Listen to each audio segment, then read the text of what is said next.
नमस्कार दोस्तों, चलिए आज हम और आप मिलकर सेकेंड पार्ट को सॉल्व करेंगे। ये जबलपुर का जो क्वेश्चन था वो फर्स्ट पार्ट आपने देख लिया होगा, आई होप सो। और सेकेंड पार्ट को सॉल्व करेंगे, जानेंगे कि नेक्स्ट पार्ट में कैसा और कैसे क्वेश्चन आए हुए हैं। 1 to 110 क्वेश्चन है, जिसमें से 55 क्वेश्चन को सॉल्व कर लिया था हमने। और नेक्स्ट जो 55 क्वेश्चन है, यानी कि 56 से लेके 110 तक के क्वेश्चन इस पार्ट में सॉल्व करेंगे और फटाफट सॉल्व करेंगे। जो डायरेक्ट क्वेश्चन है उनको ज़्यादा एक्सप्लेन नहीं करेंगे, ठीक है। आप लोगों के बहुत सारे अच्छे रिस्पॉन्स आ रहे हैं और मुझे बहुत खुशी है कि मैं जहाँ गलत होता हूँ या मुझसे गलती हो जाती है, आप बहुत अच्छे से मैनेज करें और मुझे इनपुट्स दे रहे हैं, फीडबैक दे रहे हैं। तो thank you so much for watching. चलिए हम और आप मिलकर शुरू करते हैं ये सिलसिला और क्वेश्चन नंबर 56 पे चलते हैं और देखते हैं कैसे क्वेश्चन है। क्वेश्चन नंबर 56 है, running allowance is describe in which chapter of IREM, Indian railway establishment manual. ठीक है, तो ये एक्चुअली जो IRM कह रहा है, ये IRM वॉल्यूम 1 के अंदर है और चैप्टर 9 के अंदर रनिंग अलाउंसेस के बारे में जो रूल्स दिए गए हैं वो है। तो यहाँ ऑप्शन बी हमारा जो है वो सही आंसर होगा। ठीक है, चलिए क्वेश्चन नंबर 57 है, who is the president of PNM meeting at railway board level. तो ऑप्शन है finance commissioner, B member traffic, C secretary railway board and D none of this. देखिए मामला ऐसा है कि पहले मेंबर स्टाफ हुआ करते थे जो हमारे कार्मिक विभाग के हेड हुआ करते थे, वो इस मीटिंग के प्रेसिडेंट हुआ करते थे। ठीक है, और वहाँ पे साल में 2 बार आयोजित की जाती थी। ठीक है, लेकिन मेंबर स्टाफ की पोस्ट को हटाने के बाद यहाँ ऑप्शन जो नहीं है और PNM मीटिंग के कोई मिनट्स वगैरह नहीं निकल के आए हैं, इस हिसाब से हमारे हिसाब से option D is the right answer, none of this. लेकिन इसमें कुछ लोग ये कह सकते हैं कि सेक्रेटरी रेलवे बोर्ड में B the president of PNM meeting at railway board level. तो आप आपके विवेक पे इसको छोड़ते हैं, ये क्वेश्चन किसी की हानि के लिए नहीं है। लेकिन मेरे हिसाब से मेरा ओपिनियन, अगर मैं जितना जानता हूँ और जितना पढ़ के समझ सकता हूँ, उसके हिसाब से ऑप्शन डी इज़ राइट। क्योंकि हमारे AS खत्ती जो अभी हैं डायरेक्टर जनरल, उनके हिसाब से option D is the right answer. क्योंकि ये कार्मिक डिपार्टमेंट का ही काम है इस तरह की मीटिंग, परमानेंट निगोशिएटिंग मशीनरी के बारे में मीटिंग करना, ऑर्गेनाइज करना। ठीक है, तो चलिए हम इस क्वेश्चन को ये करते हैं या पूरी तरह से हाईलाइट करते हैं और इस पे आपके कमेंट की आवश्यकता सभी को होगी। तो जो YouTube चैनल का कमेंट बॉक्स है वहाँ पे आप अपने विचार रख सकते हैं और अगर कोई ज़्यादा जानता है तो मुझे उस डॉक्यूमेंट के साथ व्हाट्सअप कर सकते हैं और बता सकते हैं, तो मैं उसे पिनअप कर दूँगा इस चैनल के इस वीडियो के अंदर। चलिए क्वेश्चन नंबर हम 58 पे चलते हैं। What is the full form of CIC? CIC क्या होता है? CIC का जन्म जो है RTI के अधीन जो है ना हुआ था। CIC की स्थापना 2005 में सूचना का अधिकार अधिनियम 2005 के प्रावधानों के तहत की गई थी। इसके अंतर्गत एक मुख्य सूचना आयुक्त और अधिकतम 10 जो सदस्य होंगे वो सूचना आयुक्त शामिल होते हैं। और अभी वर्तमान में सुधीर भार्गव जी हैं जो 1 जनवरी 2019 से भारत के मुख्य सूचना आयुक्त हैं। ठीक है, अब CIC का मैंने आपको पूरी तरह से बता दिया, तो सेंट्रल इंफॉर्मेशन कमीशन होता है। ठीक है, तो मेरे हिसाब से option A is the right answer. Question number 59, what is describe in section 7 of RTI act 2005। तो एक्चुअली क्या है कि सेक्शन 5 में जो है ये कहा गया है कि जो डिस्पोजल ऑफ रिक्वेस्ट होंगे ना, उसके बारे में इसके जिक्र किया गया है। ठीक है, इसमें एक सेक्शन और भी है, ये पेनल्टीज वाला जो आप देख रहे हैं, ये पेनल्टीज ये सेक्शन 20 में है। तो ये दोनों काफ़ी इंपॉर्टेंट हैं। ठीक है, डिफिनेशन तो आपको पता ही है कि ये 2 में है, सेक्शन 2 में डिफिनेशन वगैरह दिए गए हैं।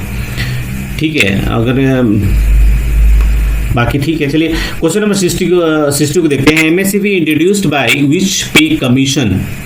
First, second and fourth and none of these. तो यहाँ पे जो ऑप्शन है वो नन ऑफ दीज होना चाहिए, क्योंकि जो पे कमीशन इंट्रोड्यूस किया था वो 6th पे कमीशन में मॉडिफाइड जो एस्योर्ड करियर प्रोग्रेशन है वो दिया गया था। तो 6th पे कमीशन के हिसाब से option D is the right answer. Question number 61 है, what is the initial training period of IRMS IRHS officer selected. तो जो डॉक्टर्स होते हैं IRMS Indian railway medical service के, उनको जो है वो 6 महीने की पीरियड का एक उनको इनिशियल ट्रेनिंग दी जाती है। ठीक है, यही सही है, इसका आंसर है। क्वेश्चन नंबर 62 को देखते हैं, how many organized railway service are there? 8, 9, 10 and 7. The right answer is 9. मुझसे किसी ने व्हाट्सएप पे पूछा था कि आप हमेशा ऑर्गेनाइज्ड सर्विसेज 9 क्यों बताते हैं, तो मैं आपको रिपीट करता हूँ। IRAC, IRSE, ठीक है, IRSSE, IRTS traffic service, IRPS professional service, IRAS यानी कि अकाउंट सर्विस, ठीक है, IRMS जो भी मैंने बताया था medical service, IRSME mechanical engineers और IRSS यानी कि स्टोर सर्विस। तो ये सब मिला के टोटल 9 होते हैं, इसलिए आप हमेशा कंफ्यूज मत हो, ये ऑर्गेनाइज सर्विसेज होते हैं और इसी के तहत ये चलता है हमारा सिस्टम। ठीक है, क्वेश्चन नंबर 63 कहता है, in which category direct recruitment is not done. तो ग्रुप बी में नहीं की जाती है। इसमें बिल्कुल भी कंफ्यूज होने की जरूरत नहीं है। ये 50% जो है वो डायरेक्ट रिक्रूटमेंट नहीं होता है, और ये ग्रुप ए में 50% डायरेक्ट रिक्रूटमेंट होता है। तो जो जैसे APO, AM, assistant material manager या फिर जिनके आगे लगा हुआ है, या AOM, ADFM, इस तरह के जो पोस्ट होते हैं, या फिर जो आउट ऑफ स्टोर वगैरह में होते हैं, MM होता है। तो ये जो है वो इसमें जो लेवल है वो 50% जो है वो हमारा ही है। तो ग्रुप बी में डायरेक्ट रिक्रूटमेंट नहीं है, और ग्रुप ए और बी में जो है वो 50-50 का डिवीजन है। ठीक है, तो आपको इसमें थोड़ा सा खुद भी आप पढ़ेंगे तो आपको ज़्यादा मेरी बात समझ में नहीं आए तो आपको समझ में आ जाएगा जब आप खुद पढ़ेंगे तो। क्वेश्चन नंबर 64 है, who is the appointing authority for group D post in level 1 group grade pay 1800 rupees. ठीक है, तो जूनियर स्किल ऑफिसर या असिस्टेंट स्किल का ऑफिसर जो होता है ना, ये सही इसके लिए आंसर होगा। ठीक है, 1800 पे ग्रेड के लिए ग्रुप डी के लिए जूनियर स्किल ऑफिसर या असिस्टेंट लेवल के जो ऑफिसर होते हैं वो होते हैं। ठीक है, क्वेश्चन नंबर 65 है, how many advance increment can employ get on completion of post graduation diploma in professional management. तो इनके लिए नहीं मिलता है आपको, मैं आपको बताना चाहूँगा। कुछ चीज़ों के लिए मैंने आपको बताया था कि आपको क्या क्या और कितने पैसे मिलते हैं।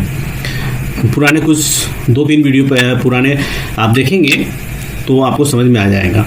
तो option A is the right answer, इसमें बिल्कुल भी नहीं मिलता है। ठीक है, इस तरह के कोई प्रावधान नहीं है। क्वेश्चन नंबर 66 है, under which rule fixation of initial substantive पे इज अलाउड। तो इसके अंदर जो है ऑप्शन ए जो है ना 1313 FR 22 is the right answer. ठीक है, मैं आपको कुछ चीज़ों के लिए कहूँगा कि आप रट जाएं, इसमें बिल्कुल भी दिमाग नहीं लगाएं, और अगर लगाना ही चाहते हैं आप APO बनना चाहते हैं या फिर और भी कोई अदर पोस्टेज हैं, क्योंकि ये क्वेश्चन जो है ये APO के लेवल का क्वेश्चन है।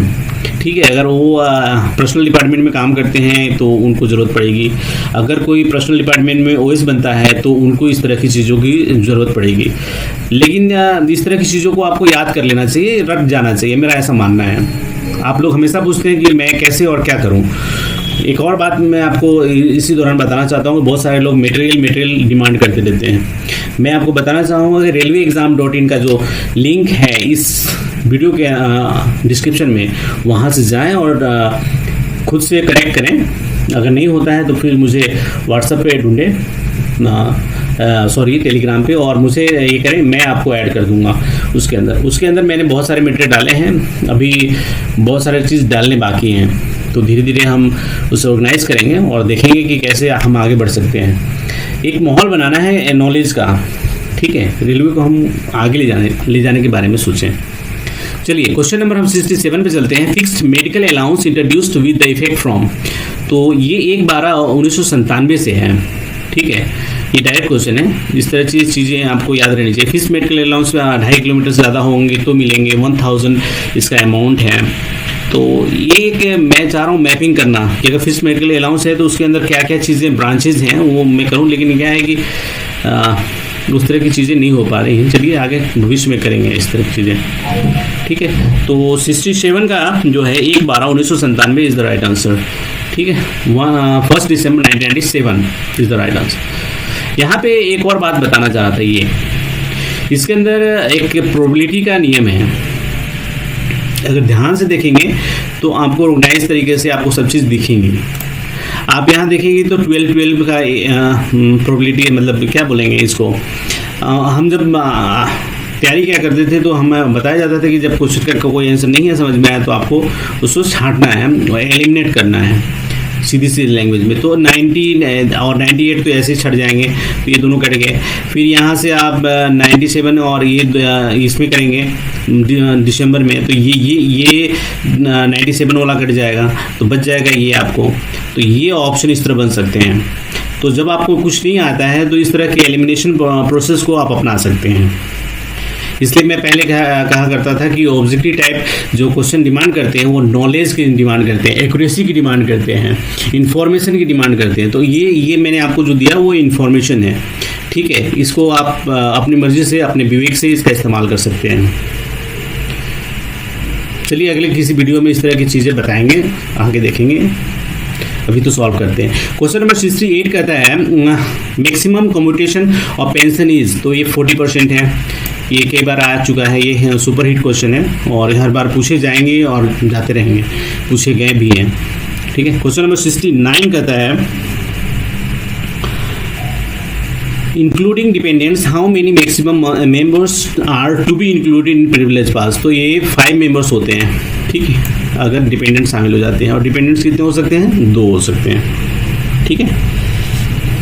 क्वेश्चन नंबर 70 को देखते हैं। Under which rule of railway servants discipline and appeal rules can petition be made to the president of India, ठीक है। तो ये 31 में दिया गया है मेरे ख्याल से, हाँ 31 ही होगा इसका आंसर, क्योंकि यही है right to submit petition to the president of India, ठीक है। तो ये राइट दिया गया है 31 में। बाकी ये दोनों रूल्स भी इंपॉर्टेंट है। आप कमेंट करके बताएं कि ये इसमें क्या रूल्स हैं। अगर नहीं पता है तो आप जांच करके और फिर मुझे बताएं कमेंट बॉक्स में। चलिए क्वेश्चन नंबर 71 है under which rule of railway servant, मतलब DR rules, common proceedings are initiated where more than 1 employ is involved. तो ये कॉमन प्रोसीडिंग जो है वो 13 में है। देखिए अब क्वेश्चन का टेम्परामेंट चेंज हो रहा है, अब आपसे रूल्स पूछे जा रहे हैं DR के अंदर, ठीक है। तो ये काफ़ी चेंजेस हैं और आपको इसको नोट करना चाहिए और आगे रूल्स के बारे में भी तैयारी करनी चाहिए। चलिए क्वेश्चन नंबर 72 है रिकमेंडेशन ऑफ 7th CPC यानी कि पे commission was implemented with effect from, तो ये 1/1/2016 से हमको ये मिला है, ठीक है। तो इसका आंसर फर्स्ट होगा A, 1 जनवरी 2016। क्वेश्चन नंबर, यहाँ पे प्रॉब्लम है, चलिए कोई बात नहीं। What is the rate of GIS of group C employ deducted for per month, तो ये मेरे ख्याल से 30 रुपीज़ है, ठीक है। Option B is the right answer. National academy of Indian railway is situated at, देखिए हर बार ये पूछता है, ये सवाल भी काफ़ी इंपॉर्टेंट है आपके लिए और ये आते रह रहे हैं और बार बार पूछे जाएंगे। तो यहाँ पे बड़ोदरा नहीं है जो, ठीक है, नहीं है, इसलिए option D is the right answer. अगर ये इसका ऑप्शन यहाँ पे किसी में बड़ोदरा होता तो ये ऑप्शन होता। नेशनल रेलवे स्टाफ कॉलेज पहले कहा जाता था, रेलवे स्टाफ कॉलेज बड़ौदा, या अभी national academy of Indian railway कहा जाता है।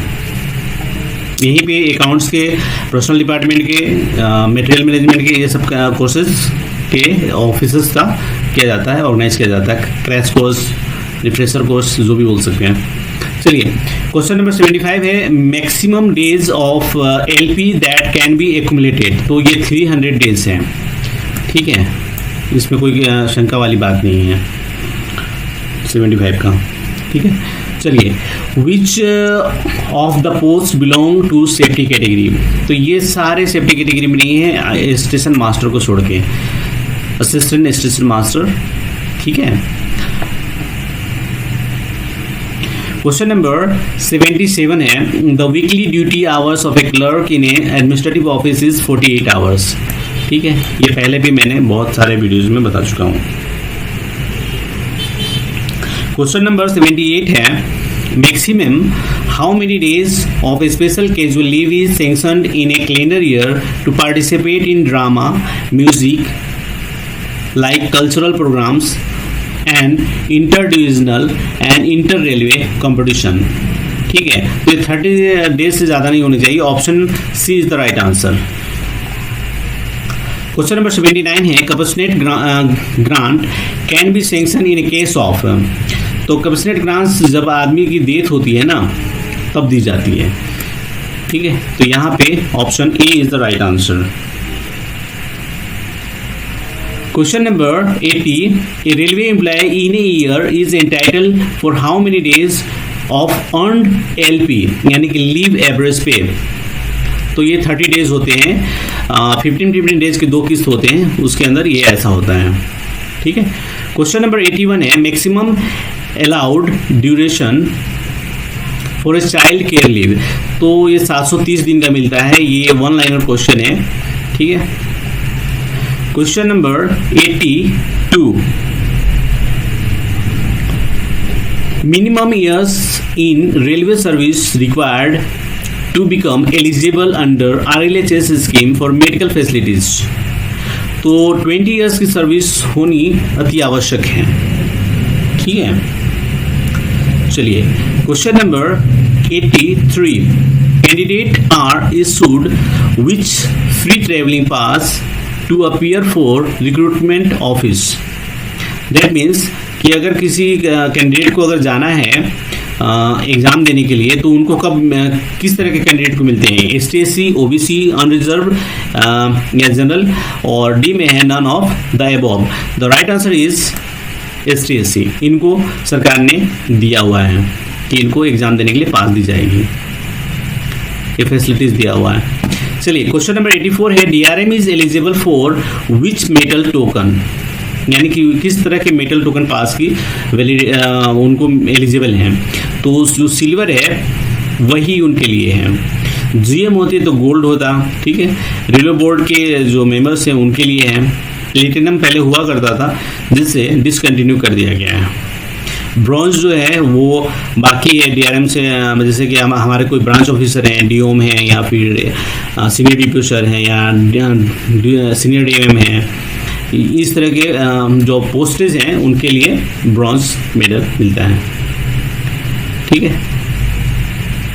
चलिए, क्वेश्चन नंबर 85 है compensatory leave CR be given with in 1 month, ठीक है।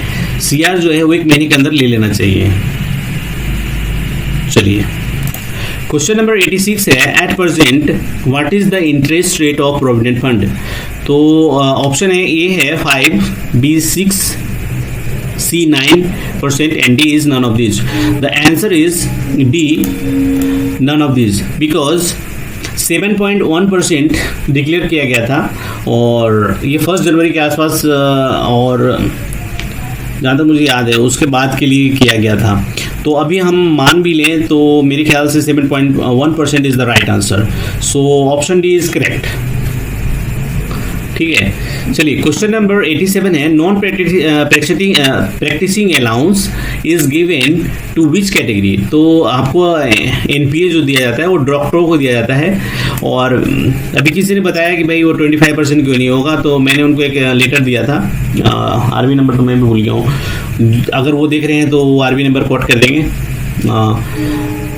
177 या 2017 का ये था, तो मैंने दिया था उनको। ठीक है, तो डॉक्टरों को नॉन प्रैक्टिस अलाउंस दिया जाता है और उसका जो है वो 20% दिया जाता है। 2,37,500 रुपये से ज़्यादा नहीं हो सकता है, उसके अंदर मेंशन किया हुआ है। ठीक है, तो चलिए क्वेश्चन नंबर 88 पे चलते हैं। In which year family pension scheme is introduce. तो 1/1/1964 में जो है वो फैमिली पेंशन स्कीम इंट्रोड्यूस की गई थी और option A is the right answer. ठीक है, यही इसका सही आंसर है।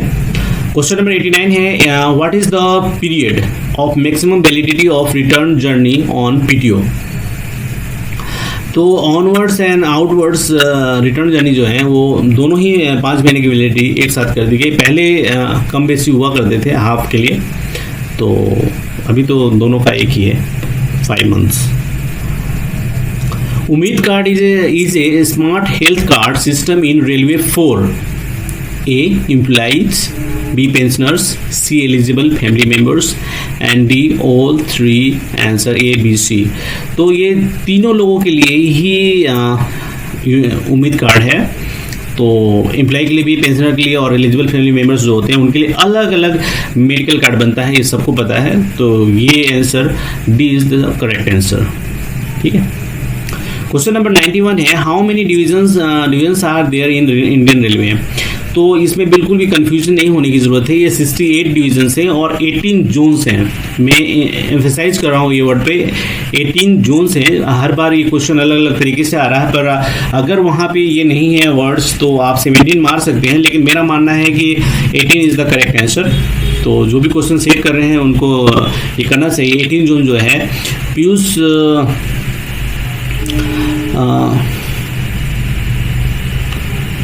क्या नाम था उनका, रेल मंत्री पीयूष गोयल जी थे जिन्होंने 18वां जोन बनाया था। ठीक है, तो वही सही आंसर होगा। क्वेश्चन नंबर 92 है what is the full form of SLP। Special leave petition होता है, option A is the right answer. ठीक है, क्वेश्चन नंबर 93 है total numbers of railway recruitment board are functioning. तो ये 21 है। ठीक है, option A is the right answer. ठीक है, क्वेश्चन नंबर 94 है what is the number of digit in PRAN under new pension scheme. तो इसके अंदर जो है वो 16 डिजिट होते हैं। इसमें लोग ज़्यादा कंफ्यूज होते हैं। यहाँ पे कुछ किया हुआ है, नहीं किया हुआ है यहाँ पे। ओके, तो यहाँ पे ऐसा है कि देखिए मैं ही कंफ्यूज हो गया। ठीक है, एक्चुअली प्राण जो है वो 12 डिजिट का होता है।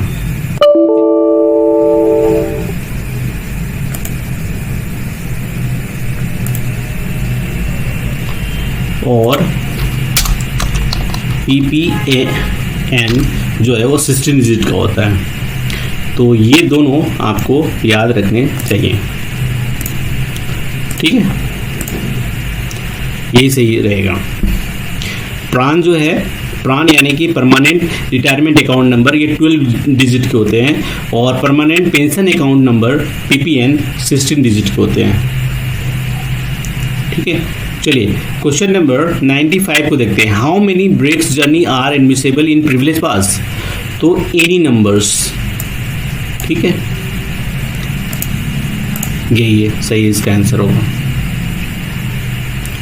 Question number 96 for the purpose of hours of work how many classification of railway employees. तो ये 4 क्लासिफिकेशंस हैं। ठीक है, यही सही इसका आंसर है। क्वेश्चन नंबर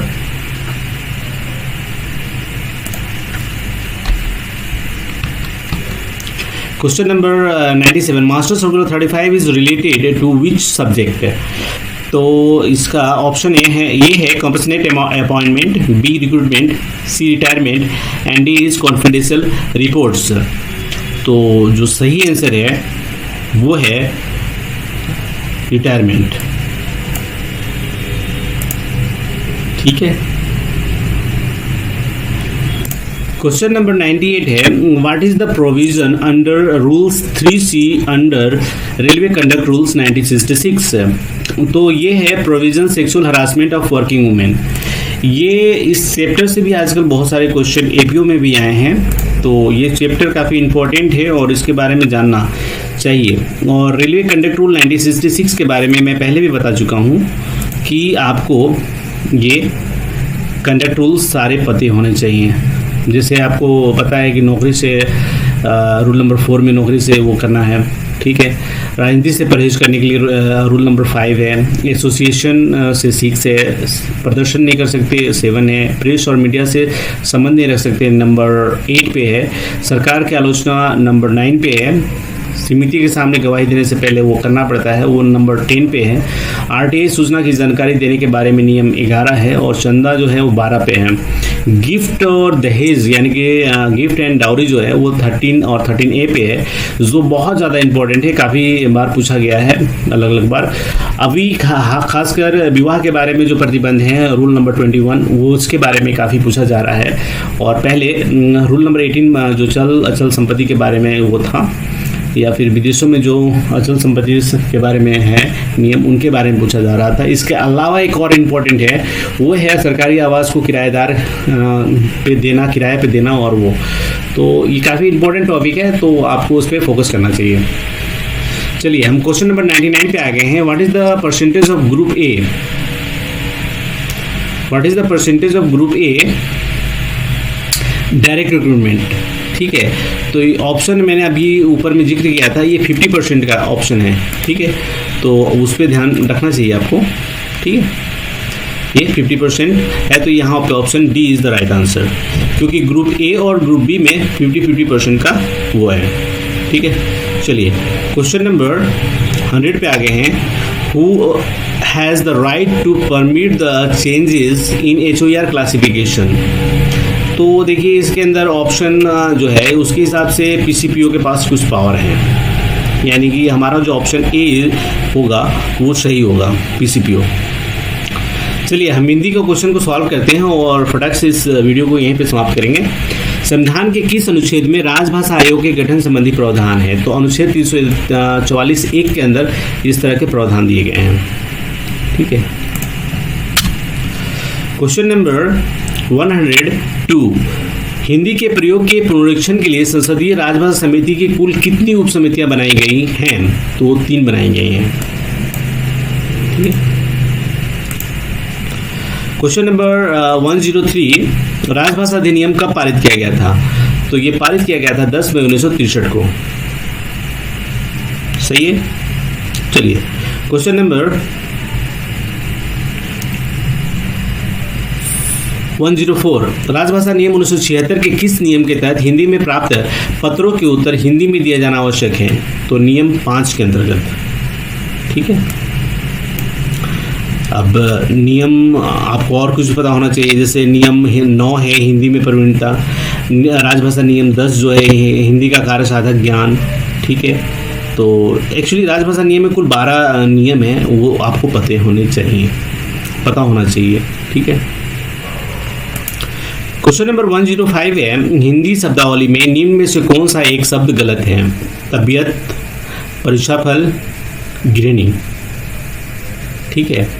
मेरे हिसाब से गृहिणी, उसके बाद ऑप्शन डी है कार्यकाल, तो ऑप्शन गृहिणी जो है वो सही होगा, ठीक है। देखिए ये यहाँ पे आप जो देख रहे हैं किसी और कलर में देखते हैं, ठीक है, ये गृहिणी वर्ड सही है, ठीक है। चलिए क्वेश्चन नंबर 106 पे आ गए हैं। राजभाषा के प्रयोग की दृष्टि से वर्गीकरण के अंतर्गत अंडमान निकोबार द्वीप समूह राज्य क्षेत्र किस क्षेत्र के अंतर्गत आता है? तो क क्षेत्र के अंतर्गत आता है। अभी तक यही है, कुछ लोगों का कहना है कि भाई ये ख क्षेत्र के अंतर्गत आता है, पर मेरा ऐसा मानना है कि क क्षेत्र के अंतर्गत है। मेरे पास कोई इसके एविडेंस नहीं है कि इनको किसी और क्षेत्र में डाला गया है, ठीक है। क्वेश्चन नंबर 107 है, रेल मंत्री राजभाषा रजत पुरस्कार की राशि क्या है? तो ये 8,000 रुपये हैं, ठीक है। क्वेश्चन नंबर 108 का है, राजभाषा आयोग के प्रथम अध्यक्ष कौन थे? तो बीजी खैर थे, श्री बीजी खैर। Option A is the right answer. Rail budget का हिंदी अनुवाद सबसे पहले कब तैयार किया गया था? तो 1956 में तैयार किया गया था, जब स्वर्गीय लाल बहादुर शास्त्री जी रेल मंत्री थे। ठीक है, लास्ट क्वेश्चन है 110 नंबर का, विश्व हिंदी दिवस कब मनाया जाता है? तो ये 10 जनवरी को मनाया जाता है। इसके बारे में कह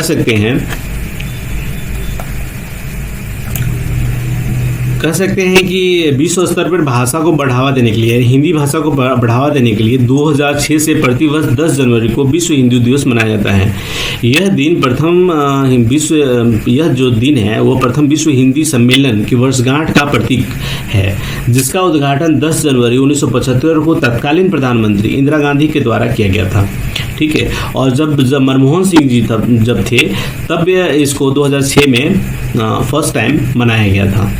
ठीक है, तो thank you so much for watching. चलिए हम आपको बहुत बहुत धन्यवाद देते हैं कि आप इस वीडियो के दौरान बने रहें और अपने ज्ञान में वृद्धि किया हमारे साथ मिलके। तो थैंक यू सो मच।